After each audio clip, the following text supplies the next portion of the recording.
Hey, salut, c'est William de Nexum. Bienvenue dans cette mini-série spéciale de 3 épisodes sur les fiches Google Business Profile ou Google Mon Entreprise. Pourquoi 3 épisodes? Parce que malheureusement, comme vous allez le découvrir, beaucoup d'éléments méconnus des entrepreneurs leur font perdre énormément de visibilité et de revenus chaque mois avec Google. Donc, on a décidé de faire le tour pour vous et avec vous. Si tu es une entreprise locale, tu dois écouter ça. Ce podcast est présenté par Nexum, expert en IA et automatisation pour les PME québécoises. Et si tu veux être parmi les premiers à tester notre outil d'audit et de recommandation Google Mon Entreprise avant qu'il ne devienne payant, inscris-toi sur la liste d'attente. Fais vite, les places sont limitées. Le lien est dans la description. Bonne écoute.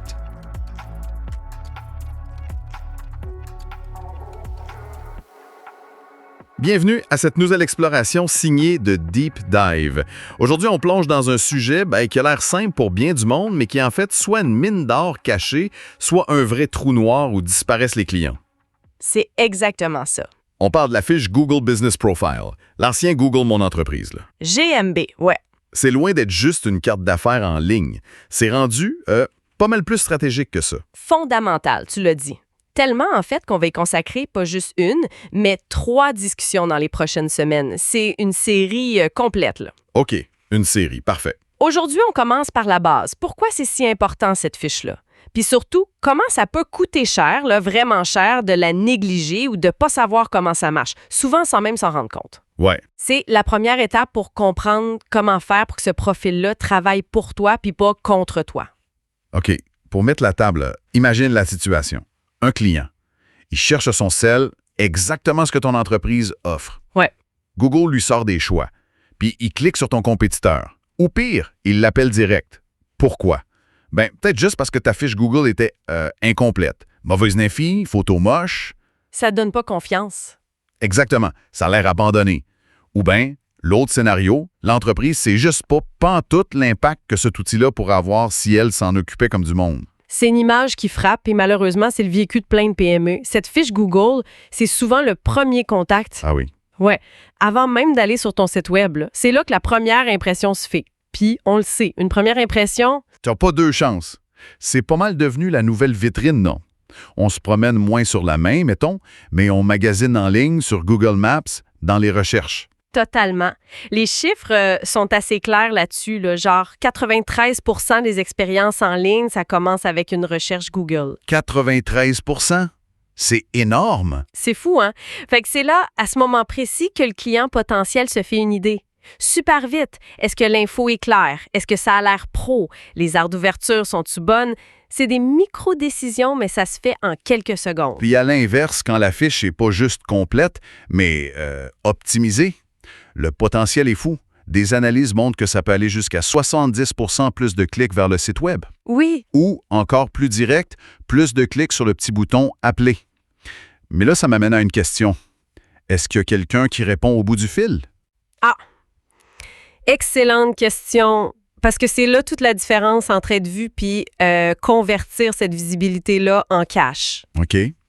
Déjà, juste être visible, c'est une bataille. Faut savoir que la plupart du monde sur Google, là, ils vont jamais voir plus loin que les 3 premiers résultats locaux, le fameux pack local.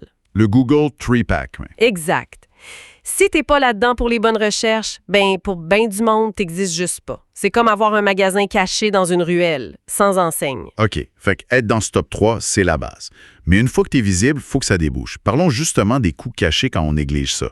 Qu'est-ce qui arrive si on s'en occupe pas? Ce bouton « Appeler » sur mobile, par exemple. Ça, c'est un point clé, souvent oublié. Selon les analyses de Nexum, qui regardent ça de proche, chaque appel qui vient de ce bouton-là sur un cell puis qui est manqué. Manqué, ça veut dire quoi? Boîte vocale. Exact. Boîte vocale, ça sonne sans réponse. L'appel est rejeté. Peu importe. Chaque fois que ça arrive, ça envoie un signal négatif direct et assez fort à Google pour ton SEO local. Attends. Ça veut dire que c'est pas juste un client perdu sur le coup. Manquer l'appel, ça peut vraiment faire baisser mon classement dans Google après? C'est fou. C'est raide un peu, non? C'est logique si tu te mets à la place de Google. OK. Leur but, c'est d'offrir la meilleure expérience possible. S'ils te recommandent puis que tu réponds pas quand le client essaie de t'appeler, c'est une mauvaise expérience pour leur utilisateur. Ah, OK. Vu de même. Google se dit, cette entreprise-là répond pas, c'est peut-être pas la meilleure à suggérer. Fait que oui, l'impact sur le classement est bien réel. C'est pas une punition, c'est juste une conséquence. Google analyse la qualité de l'interaction. Si elle est mauvaise, il va proposer quelqu'un d'autre la prochaine fois. OK, ça change tout. C'est pas juste du service client, c'est carrément lié à ta visibilité à long terme. Puis ça m'amène à la vitesse de réponse. On entend partout qu'il faut être rapide, mais c'est quoi? Rapide, c'est si critique que ça? les chiffres sont assez frappants. Des études, puis les données terrain de Nexome ou un autre bien, le taux de conversion, donc la chance de transformer quelqu'un d'intéressé en client, ça peut bondir jusqu'à 365 % Pardon? 365 %? Oui, si tu réponds au prospect en moins de 60 secondes. Moins d'une minute. 365 % de plus de chances. C'est fou. C'est une fenêtre minuscule, mais le retour est potentiellement énorme. Juste être super réactif. Mais soyons francs, là, c'est réaliste pour une PME normale, ça, qui n'a pas un centre d'appel 24/7. C'est quoi la vraie game sur le terrain? C'est là que ça fait mal. Selon les données de Nexome, la réalité observée chez plein d'entreprises locales, c'est décevant. Plus de 80 % des entreprises répondent pas tout de suite à ces appels-là ou aux messages via la fiche Google. 80 %. Le plus souvent, c'est la boîte vocale. Ou bien, ils rappellent des heures, voire des jours plus tard. Autant. Exactement. Le client, lui, il avait besoin là, maintenant. Il a déjà trouvé ailleurs, chez un compétiteur qui a répondu, lui. Puis des fois, il rappelle juste jamais pantoute. Ah, ouais. Chaque appel manqué, chaque demande ignorée, c'est de l'argent direct qui s'envole. Puis comme on vient de dire, c'est un petit coup de plus sur ton classement local. C'est fou de penser à toutes ces opportunités perdues chaque jour, juste par manque de système. Ça montre vraiment l'importance de solutions comme l'automatisation. Quand tu penses qu'un système qui prend l'appel automatiquement, mettons une IA comme celle que Nexome propose, ça capte la demande tout de suite. Ben oui. Et c'est William encore avec un petit rappel rapide. Ton entreprise a une fiche Google, mais est-ce qu'elle travaille vraiment pour toi? Notre outil d'audit Google Mon Entreprise arrive très bientôt. Tu peux t'inscrire maintenant pour y avoir accès gratuitement avant tout le monde. Rends-toi sur le lien dans la description et tu auras accès en priorité à l'audit complet de ta fiche Google. Fais vite, les places sont limitées. Ça devient presque un avantage déloyal face aux 80 % qui laissent sonner. C'est exactement ça, avantage concurrentiel quasi déloyal. Dans un marché où la norme, c'est de ne pas répondre ou de répondre trop tard, si tu as une entreprise qui garantit une réponse immédiate, professionnelle, même si c'est une IA au début pour qualifier le besoin, Tu pars en longueur d'avance. une avance énorme. Ça améliore l'expérience client direct, ça maximise tes chances de pogner lead, puis en plus, ça protège et ça aide ton SEO local. Mais attention, là. C'est pas juste les appels manqués qui coûtent cher. Ah non, il y a d'autres pièges. Quoi d'autre qui peut miner une fiche Google sans qu'on s'en aperçoive? Bien, il y en a plusieurs. Les photos, par exemple. Le nombre, oui, c'est important, mais c'est surtout la qualité puis la pertinence. On voit trop de fiches avec juste quelques photos sombres, floues, prises vite fait sur le coin d'une table. Ouais, ça donne pas le goût. Non. Compare ça avec une fiche qui a des belles photos lumineuses, qui montrent l'ambiance, l'équipe qui sourit, les produits. L'impact sur la confiance, ça change tout. C'est comme une vitrine invitante versus une vitrine qui fait peur. Google regarde même combien de temps le monde passe sur tes photos. Plus c'est long, meilleur est le signal. Puis les photos que les clients ajoutent, ça compte? Ça compte, puis c'est à double tranchant. Ça peut ajouter de l'authenticité, c'est vrai, mais si elles sont de mauvaise qualité, mal cadrées, ou pire, si ça montre un problème, genre un plat raté, un coin sale, ça peut faire vraiment mal à ton image. Aïe. C'est pour ça que c'est important que l'entreprise mette elle-même plein de belles photos de qualité pour contrôler l'image puis un peu noyer les moins bonnes photos des utilisateurs. OK, les photos, c'est noté. Quoi d'autre est critique? Les catégories. Le choix de ta catégorie principale puis des catégories secondaires, c'est fondamental pour être trouvé. Ah oui. Si tu choisis la mauvaise catégorie principale ou si tu n'utilises pas les secondaires comme il faut, c'est comme si tu te cachais de tes clients. Pense à un resto italien qui se met juste comme restaurant, hein? Il manquera les recherches spécifiques. Exactement. Quand quelqu'un cherche pizza four à bois ou pâte fraîche, ben il te trouvera peut-être pas même si t'en offres. Faut être précis. Utiliser toutes les catégories pertinentes pour sortir dans les recherches nichées. C'est souvent celles-là qui convertissent le mieux. C'est comme s'auto-saboter, finalement. Puis, le dernier point, j'imagine que c'est des infos de base, les heures d'ouverture. Tout à fait. Puis là, la règle, c'est simple, exactitude absolu. Zéro niaisage. Les heures régulières, mais aussi et surtout les heures spéciales. Jours fériés, vacances, fermetures exceptionnelles. Ben oui, les jours fériés, c'est classique, ça. Il n'y a rien de plus frustrant pour un client que de se déplacer pour trouver une porte barrée parce que Google disait que c'était ouvert. T'as perdu ton temps, t'es fâché. Certain, puis souvent ça finit en avis négatif direct sur ta fiche. Ça empire le problème. C'est un cercle vicieux facile à éviter, mais trop souvent oublié. C'est vrai que tout ça mis ensemble, les appels, la vitesse, les photos, les catégories, les heures, ça change complètement comment on perçoit l'entreprise et si on va faire affaire avec elle ou non. On comprend mieux l'importance stratégique. Mais le défi, c'est de savoir où notre entreprise se situe là-dedans. Comment savoir où sont nos faiblesses? On manque-tu des appels? Nos photos sont-tu correctes? On est-tu dans la bonne catégorie? C'est exactement là que l'analyse, l'expertise, ça devient essentiel.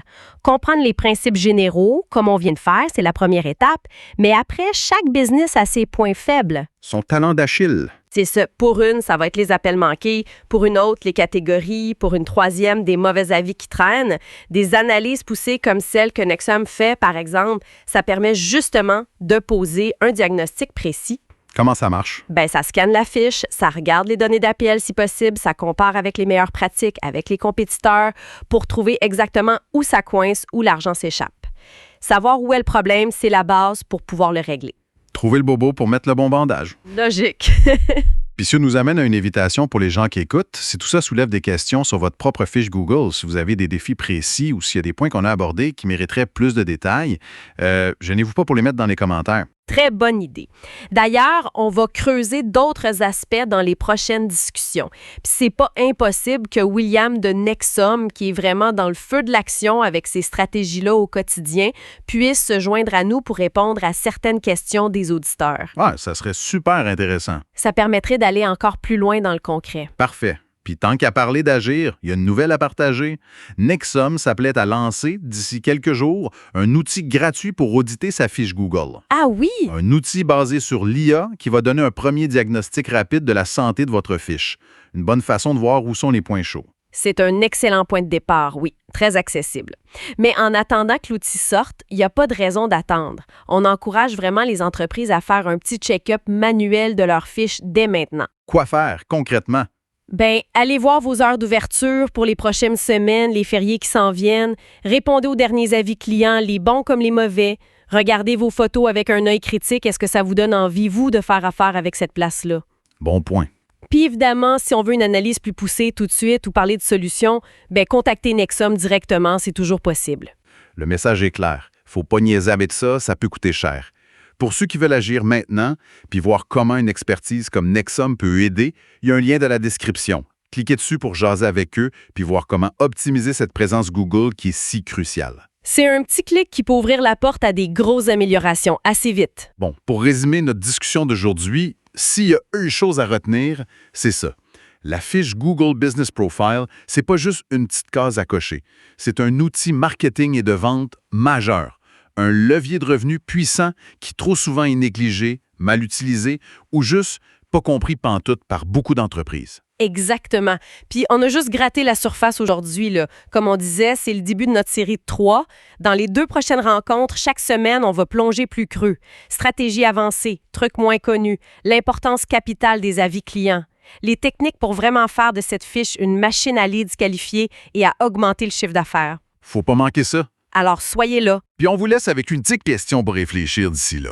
Et si la plus grosse opportunité de croissance pour votre entreprise, celle qui pourrait vraiment faire bouger les choses dans les prochains mois, c'était pas la prochaine grosse campagne de pub qui coûte les yeux de la tête, ni le nouveau produit super complexe, mais juste l'optimisation sérieuse de cette petite fiche Google que la plupart de vos compétiteurs ignorent encore ou gèrent tout croche. Pensez-y. Merci d'avoir été là et à très bientôt pour la suite. Et merci d'avoir écouté. Si tu veux récupérer tes appels manqués, booster ta visibilité locale et automatiser ta fiche Google une fois pour toutes, c'est le moment.